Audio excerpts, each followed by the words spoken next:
All right, good morning, everybody. I see Legion and Fish are already talking golf in the chat. That's awesome.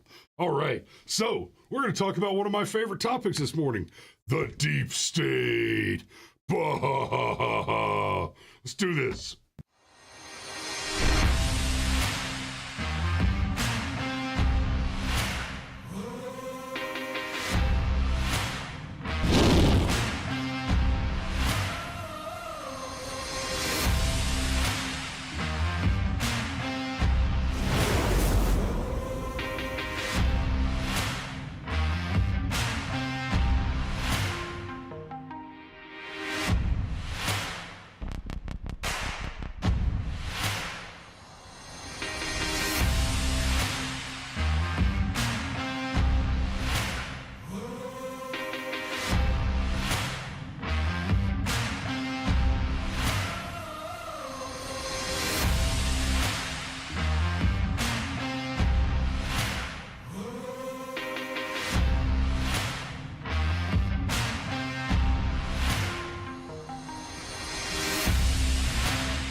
All right, good morning, everybody. I see Fish and Golf drew first blood again this morning. Unverified Bear, whose email address I just learned from one of the donations, and I appreciate you buying me a cup of coffee, and I got a chuckle out of that email address. Obviously, I'm not going to say it on air and dox you, but it was fucking hilarious. Anywho, Sergeant Major joins us this morning and says he's fishing, which I believe means that my godfather Russ is watching as well, which would be cool. I hope he's enjoying the show as well. We're going to talk about the deep state this morning, and the reason we're going to talk about the deep state this morning is because, well, it's trending on Twitter, or it was trending on Twitter, because the New York Times wrote an article about the deep state. The New York Times article, I shit you not, the headline is right here. It turns out the deep state is actually kind of awesome.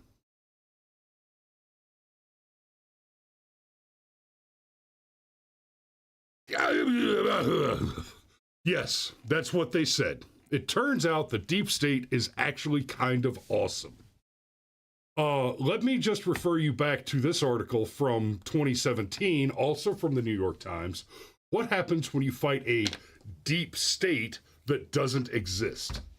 So, I've talked about this before, and it's not an original thought, but it's one that's worth talking about, and I'll give credit where credit's due. I believe Bill Whittle was the first one to coin the phrase, the Clinton lie ratchet.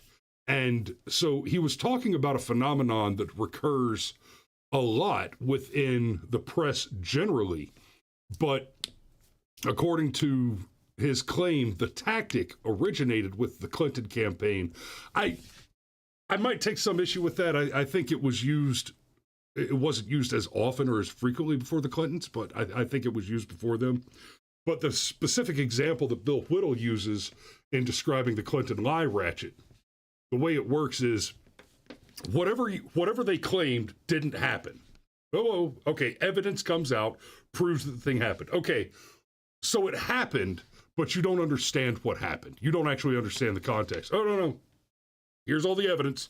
We do understand the context. Okay, you understand what happened, but it wasn't really a big deal. No, it was absolutely a big deal, and no reasonable person disputes that. Okay, so it was a big deal, but it was actually a good thing, right? That's how the lie ratchet works. Click, click, click, click, click, click. One more lie. Crank the ratchet tighter, right? So obviously in the Clinton case, first it was, there were no emails. There was no classified material in the emails. And there was no mishandling of the documents. Whoa, no. You had a secret server. You had a private server handling classified information. Oh, well, there wasn't any classified information on there. There was some official business stuff on there, but it was really just for personal stuff, yoga classes and wedding planning. No. Turns out, not only did you have a secret server, a private server, you had a backup copy of the private server in some dude's bathroom. And it was completely unsecure, and it absolutely contained not just sensitive material, but highly classified, top secret, compartmentalized information and special access program information. The highest secrets were on that server. Oh, well, okay, yeah, so maybe it did, but it was actually a good thing because whatever. And now we've come full circle on the deep state. We heard from the New York Times, of course, there is no such thing as the deep state, which was always a lie, and I've explained that before, and I'm gonna summarize that information again in just a moment here. And now here we are, 7 years later. The deep state. It turns out the deep state is actually kind of awesome. So first, let's take a quick peek at this video. And so this is the video from the New York Times. We're not going to watch the whole thing. I'm going to fast forward to some pertinent bits here. We needed answers, so we took a trip across America. In 100 yards, we took a trip across America. He may have quite we talked to Huntsville, Alabama. Sure looks like some nefarious government activity happens around here. Yes. Meet Scott Bellamy. I am a mission manager in the Planetary Missions Program Office. He drives a Nissan Titan 4x4. He's loved Star Trek since he was a kid. Of course I have a favorite character. It's either Captain Oh, Kirk isn't he or just Mr. like Spock. us? Oh, but we're supposed to be talking about the deep state. On TV with their family. I think we're all pretty 1980. So the EPA, Office of Water. Oh, look. Hey, it's familiar stuff. I am the Assistant Administrator for Water at the Environmental Protection Agency. She loves Pilates, making salads, and watching the Taylor Swift Eras Tour on TV with her family. Pipes right now. Every single American child will soon be able to turn on that faucet and their moms and dads know that the water they're drinking is clean. When President Biden... Oh, look, this deep state actor did something good. Now, when I first read the article, the way the article reads, it sounded like they basically went around and talked to a bunch of firefighters and police officers, and they were going to tell you, well, what Trump means by deep state is cops and firefighters and, your municipal trash pickup guys and, people that have government jobs but weren't elected. Okay. But then they went and talked to these guys. These are manager positions in federal bureaus. These are still not the people that we're talking about when we say deep state. Let me be very clear. There is absolutely a deep state. And that's easier to say credibly now that the New York Times has published an article saying there is a deep state and it's kind of awesome. But what the deep state is not some little rinky-dink lower management position. When we're talking about the deep state, we're talking about people like Christopher Wray. We're talking about people like the head of the ATF. We're talking about unelected bureaucrats who have policy-making power within government agencies, within bureaus. Okay?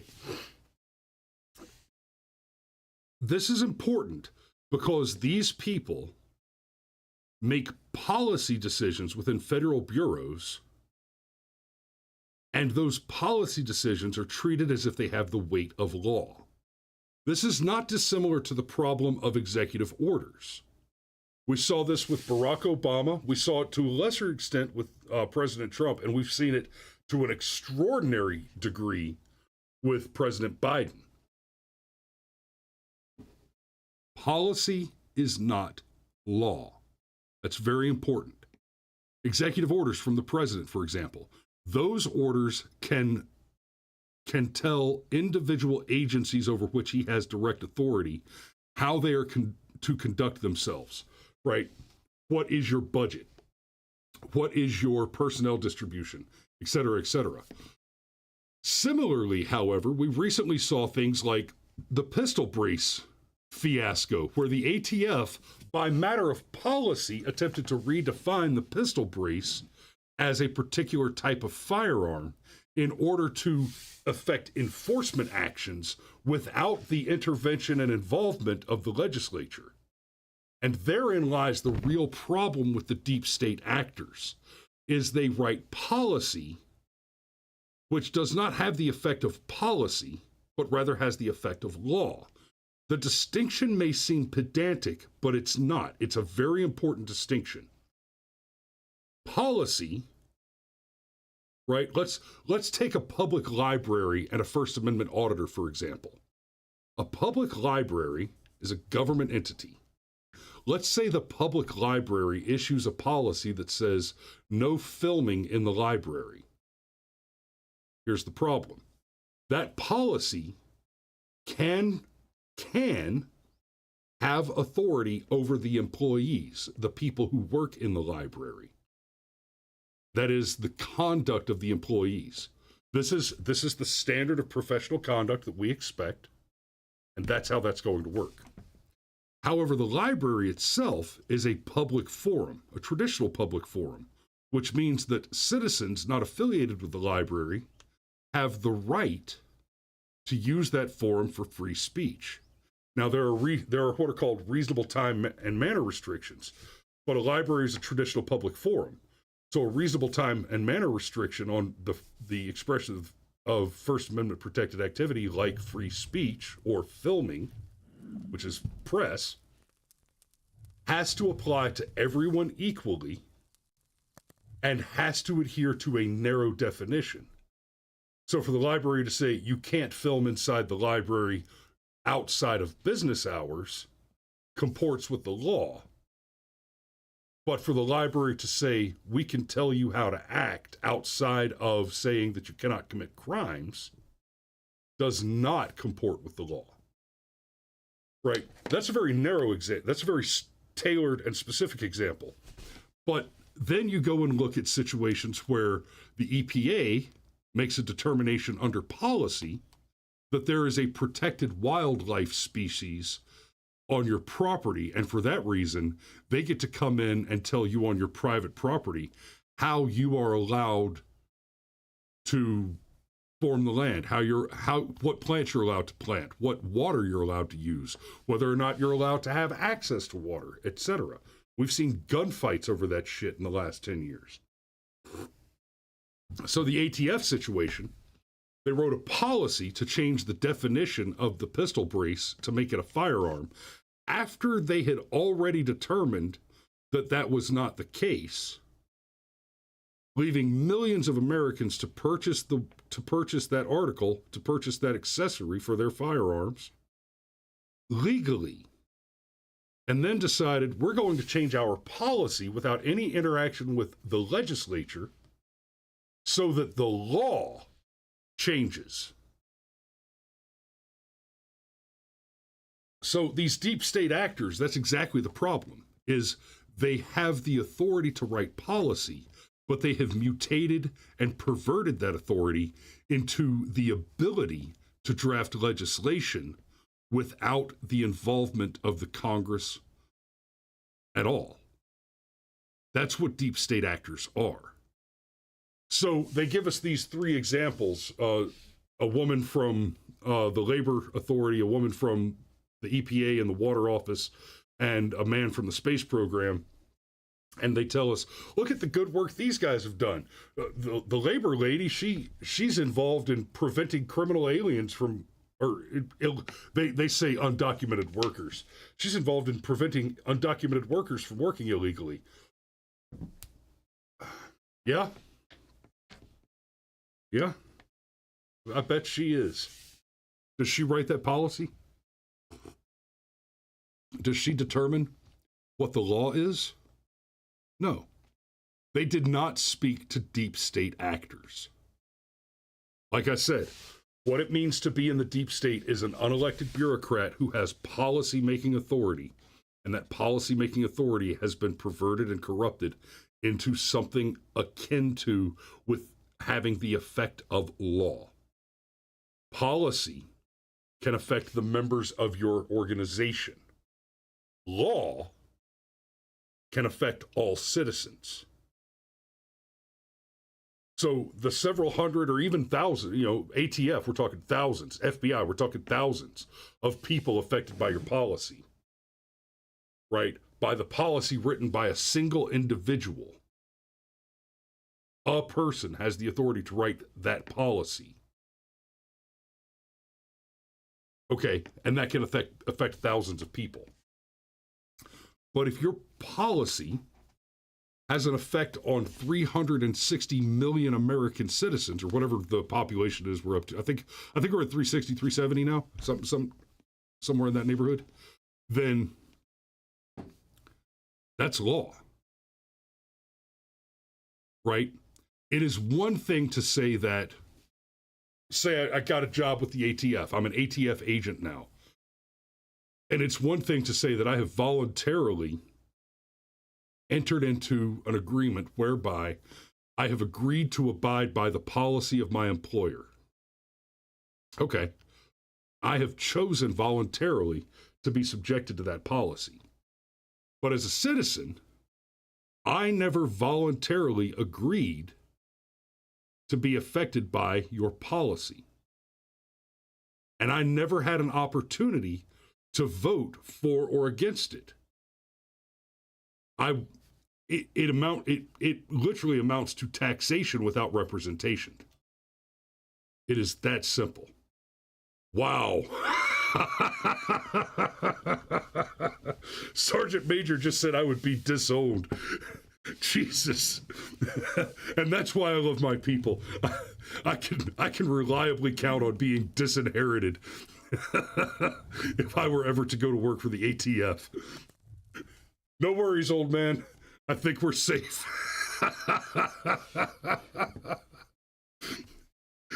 Let's be real.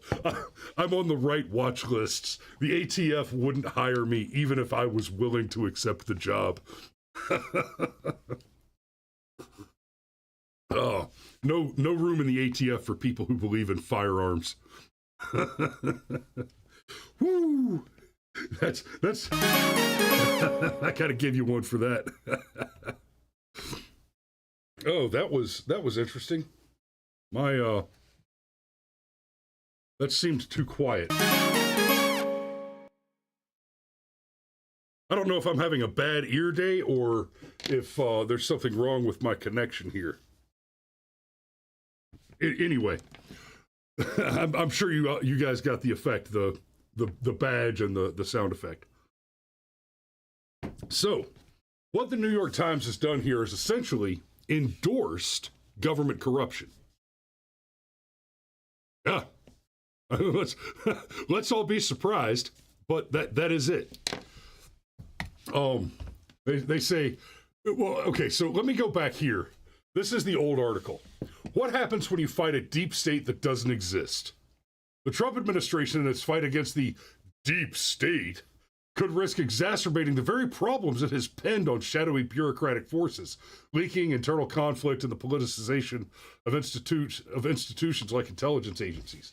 So back then, they tried to fight the deep state concept and narrative by making people believe that what you're referring to when you say deep state is not the myriad unelected bureaucrats with authoritarian legislative-esque policy-making authority, but rather that the deep state referred to some outlandish conspiracy theory about the Illuminati or the New World Order or Zijuden taking over the government in secret and operating and pulling the strings behind the curtain. And no, That was never it. The conversation about the deep state was never the lizard, the people in charge are all lizard people wearing human face masks. No. They're trying to conflate more than one thing to make the true thing incredible. And that's an illegitimate statement, an illegitimate position, an illegitimate claim. American institutions do not resemble the powerful deep states of countries like Egypt or Pakistan, experts say, nor do individual leaks, a number of which have come from President Trump's own team, amount to a conspiracy. The diagnosis of a deep state, those experts say, has the problem backwards. Mr. Trump has put institutions under enormous stress. He has attacked them publicly, implied he would reject intelligence findings that cast his election in a poor light, hobbled agencies by failing to fill critical positions, and cut off bodies like the National Security Council from shaping policy. And thank God for all of that. There's a lot of criticism you can level against Donald Trump, but let's not forget, within the first couple of months, he in fact did use executive orders to craft legitimate policy positions, stripping individual bureaus of particular authorities and deregulating whole swaths of industry in moves that had the very real, tangible, demonstrable outcome of slashing oil prices, of increasing individual wages, right? Like we saw under Obama, wages went real average wages went down per capita by about $1,000 a year. And then under Donald Trump, real wages went up by almost $4,500 a year. And under Joe Biden, just in his first 2 years, real wages went down by somewhere around $4,700 a year. So Obama fucked you. Trump came in, fixed it, and then tripled down. Right? You lost $1,000 a grand a year under Obama. You gained four a year under Trump. And then Biden came in, wiped out all your gains, plus a little. Right? That was a result of policy dictating the enforcement actions of individual bureaucratic entities who were overstepping their legislated authority. Not legislative, their legislated authority to enact policy. So we went from that to this. It turns out the deep state is kind of awesome. As America closes in on a major election, mistrust is brewing around the mysterious government entity that's now denounced in scary-sounding terms, the deep state and the swamp. What do those words even mean? Who exactly do they describe? Now, I already said this, I think. When I first read the article, I thought they were going to be talking about like cops and firefighters, and that's not what the deep state is. But they actually went and talked to, they go to work and do their jobs, saving us from Armageddon. Sure, our tax dollars pay them. Yes, they do. But as you'll see in the video above, what a return on our investment we get. Oh? So they point out that the space guy had some involvement with deflecting an astronomical catastrophe. It sounds very ethereal and theoretical. Then they go on to say that the water woman was involved in removing lead pipes. It's like, oh, that's a great thing. Yeah, that's not something that any of us had ever thought of or were already doing by way of the free market. And then the labor woman, well, I work on making sure that undocumented workers don't work illegally. Yeah, I'd love to see the numbers out of her fucking office. And so now, instead of there is no deep state, it's when we hear deep state, instead of recoiling, we should rally. We should think about the workers, otherwise known as our public servants, the everyday superheroes who wake up ready to dedicate their careers and their lives to serving us. These are the Americans we employ. Even though their work is often invisible, it makes our lives better. Now, I'm actually going to agree with them a little bit here, and switch over to another topic for just a moment before I come back, and I want to spend a little bit of time on the topic of Project 2025. So, we should think about the workers, otherwise known as our public servants. There's something that just absolutely grinds my gears, chaps my ass. I mean, it pisses me off every time I hear it. Infuriates me every time it tickles across my eardrums. When people refer to the president or the Congress, the Senate, the House of Representatives, right, or the members of the Supreme Court, as we saw with KJB, KBJ, Ketanji Brown Jackson. I may have her hyphenation backwards, but you know who I'm talking about, the fucking diversity hire that hates the First Amendment. That one. When people refer to those individuals as our leadership, as our leaders, the president is not our leader. The president is not a leader. He is an administrator. His job is to take our responsibilities, such as the security of the border, the security of our intellectual property, the well-being of our children, etc. His job is to take from us those responsibilities which we have voluntarily now disseminated to him, because y'all, I'm busy. I got shit to do. It is my personal responsibility as a citizen of this country to close with, engage, and destroy the enemies of the United States of America in close combat. And I've done a lot of that. I'm retired. I'm busy. And so, I'm forgetting a word that I need. No, it's not disseminate. Delegate. And so, we delegate to these employees, the president, the senators, the representatives in the House, our fucking employees, our public servants, we delegate to them tasks to complete for pay. We pay them to do a job, and we should expect them to do it. They are not our leaders. We are theirs. They are our employees, not the other way around.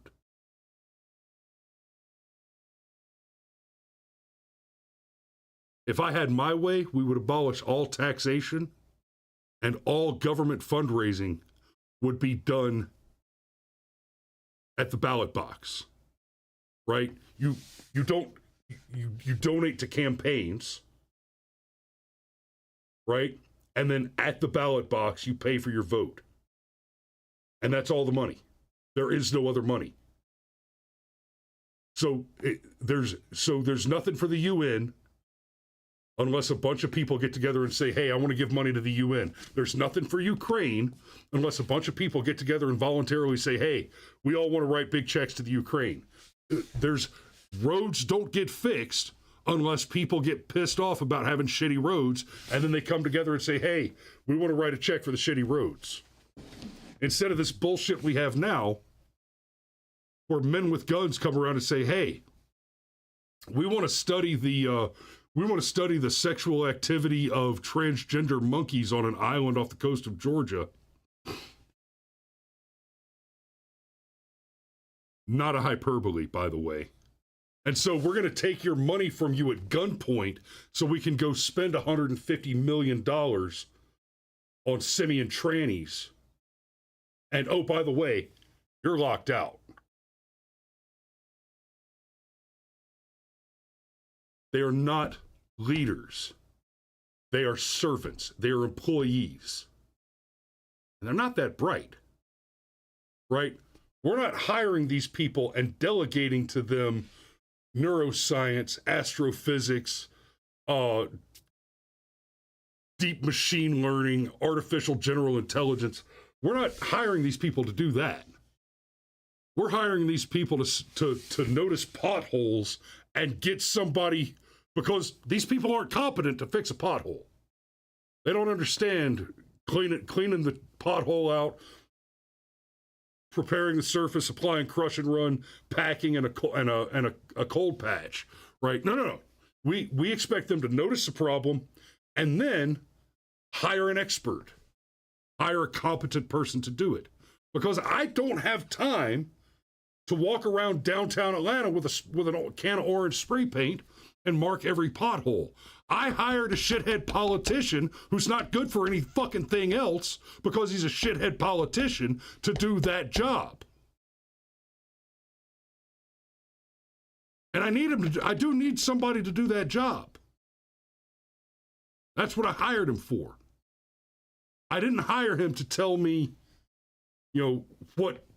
how much water I can flush down my toilet, or whether or not my stove can be a gas one.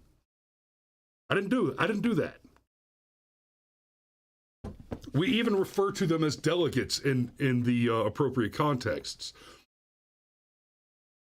So if you take nothing else away from the show today, I want you to remember this. Every time somebody refers to a politician as one of their leaders, shut that shit down. Let me grab something. I got a prop.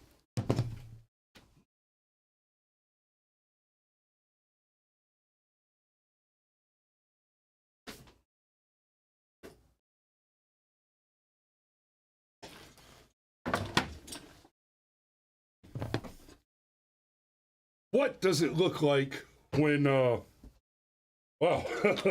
this photo's a little dusty. Let me brush that off. What does it look like when your government people are referred to as leaders? This is my signed photograph of Kim Jong-il. It says right there, Kim Jong-il. You go into a North Korean home and you will find an altar to Kim Jong-il.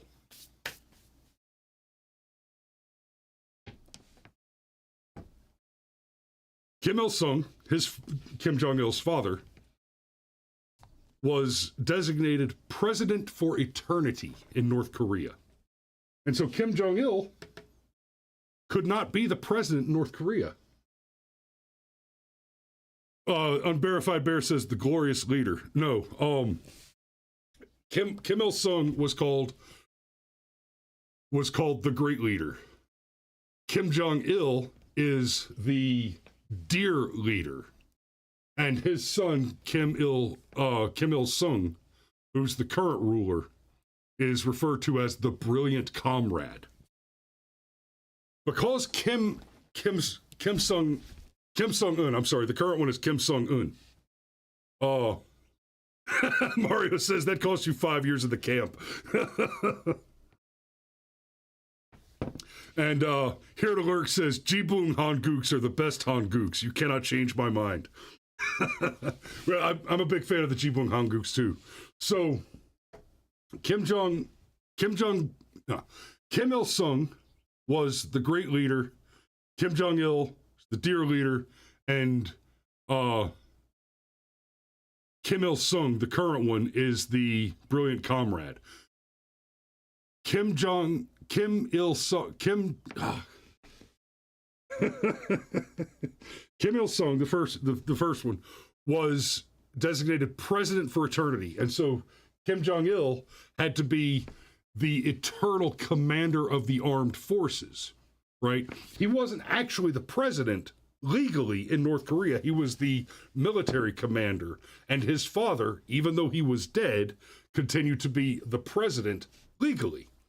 Likewise, because Kim Jong-il is currently, even though he's been dead for 10 years, he is currently the commander-in-chief of the military.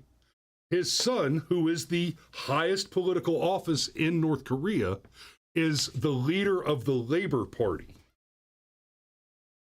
You know, here's something funny. I shoot a lot of houses. I shoot a lot of real estate photography around Metro Atlanta. Democrats have altars like that in their homes to Barack Obama.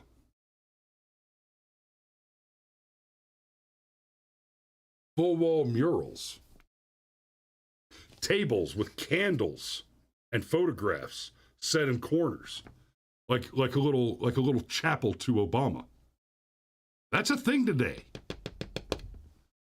So don't you ever refer to these fucking shit stains as leaders. They are servants. They are employees. And they're corrupt. They're stealing your country from you.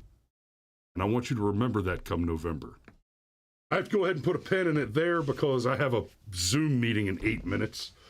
So thanks for watching this morning, guys. We love you, and we will see you tomorrow.